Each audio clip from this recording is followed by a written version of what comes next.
मैले बदमासी गरेँ भने मलाई बिनीमा पोखरामा बाटोमा जहाँ भेट्छ लौरोले चाहिँ कुट्नु भने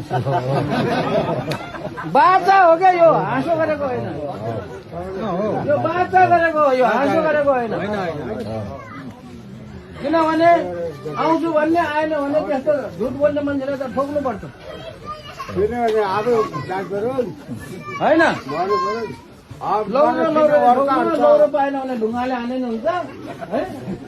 अनि सास चाहिँ राखिदिनु भने चाहिँ किनभने अरू त अब चोटपटक लागेर केही हुन्न, त्यो निको हुन्छ होइन। त्यही हो, यो बाचा हो, साँच्चैको बाचा हो, घाँटेको होइन। बाचा गरेपछि कुरा गर्नुपर्छ।